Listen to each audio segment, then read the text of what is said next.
Hi there, thanks for joining me. Today I'm going to show you how to use the Clover Yo Yo Maker to make cute fabric yo-yos like this. First you need your supplies. You want a good pair of scissors, a needle, some general sewing thread, some scraps of fabric like this, and of course the Clover Yo Yo Maker. Simply pop the inner disc from outside the yo-yo maker. We take our scrap of fabric.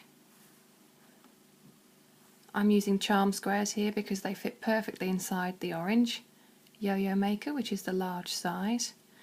Lay your fabric right side down on the bottom portion of the yo-yo maker and take the inner disc and clip it inside. You'll notice that there are some markings on the yo-yo maker there to help you to position it correctly. So looking at the disc here, you have these nubs that correspond with the markings on the disc.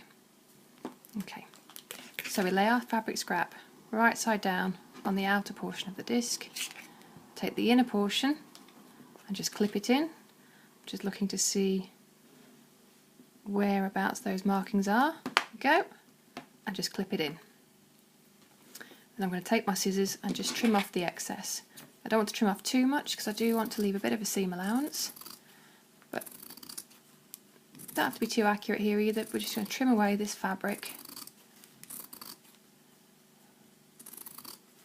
all the way around. So we've roughly got a circle now loaded into the yo-yo maker. There we go. So I can get rid of those. So now I have my fabric scrap loaded into the maker.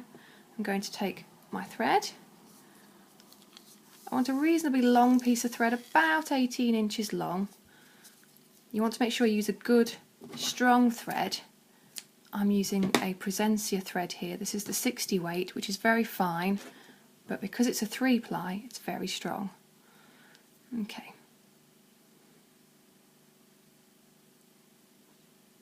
So I just want to thread my needle. Easier said than done. There we go.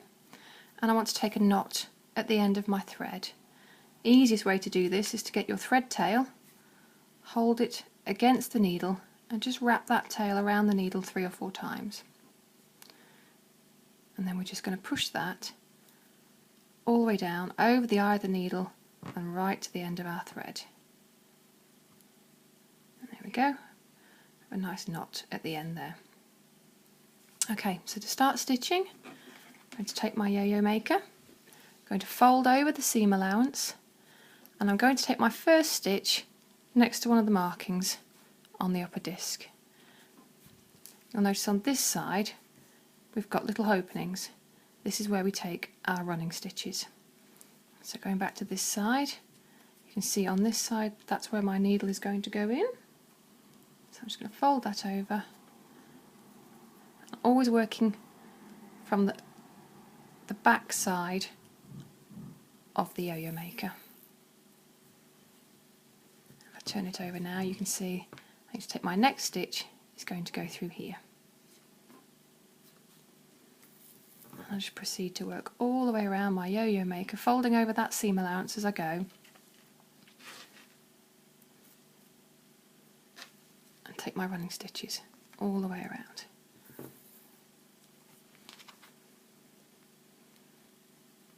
I find these are so much easier to use because I've got something to hold on to, and it's great for smaller children as well because they can just concentrate on taking the running stitch and not about turning over a seam allowance and everything else at the same time. There we go. So we're just going to work all the way around. Oh. She says trying to talk to camera and hold it is slightly more difficult. This is a great project you can do sat in front of the TV, on the bus, waiting at the doctor's surgery, anywhere. Sorry, this looks a bit tricky because I'm trying to make sure that you can see everything that I'm doing as I'm doing it. The purpose of these holes is so we get a good, even gathering stitch all the way around our circle. It always takes longer than you think. when you're doing it on camera.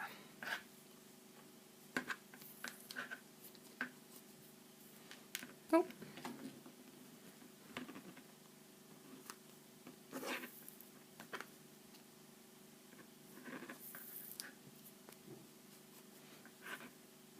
So I'm just carrying on all the way around, in and out of these holes.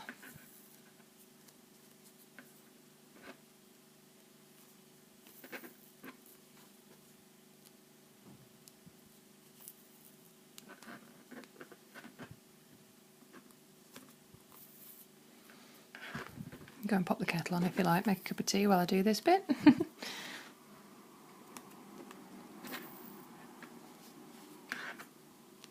I should point out this is the first time I've ever done any kind of video tutorial. I'm already regretting it. Okay, all the way around. Once you get the hang of these, you can whip up a good batch in no time at all. Okay, so I'm coming round now to the end. I've put a stitch through all of the holes. You see here, there's my starting knot. I'm going to go back through that one, not through the knot itself, but just back through the hole. And take another stitch. There we go. And that's that portion completed. So now all I need to do is just pop the disc out, take that section away, and very carefully I'm just going to tease the circle off the inner portion of the disc. There we go, and I can set that to one side now. I need to find my thread tail, and very gently I'm just going to start pulling on that thread to gather up my circle.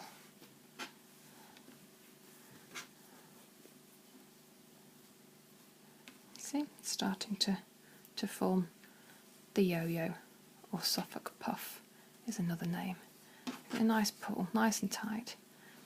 And this is where I can just start to squish it about a bit, make sure that my opening is right in the centre. Or not, if that's what you want. Okay, so I'm quite happy that that's all gathered nicely. You can see you've got a nice even set of gathers now because of the way the yo-yo maker is made. And what I like to do when I'm finishing off is I just squeeze it in half and just take a few stitches to secure.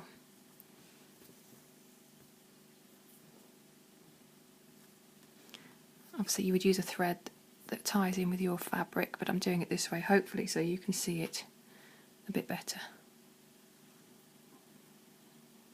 There we go. So that's knotted off now, I'm not going anywhere. And to finish off I'll just poke it through and pull it out the back. There we go. One simple Suffolk puff or yo-yo, made much easier with the Clover Yo Yo Maker.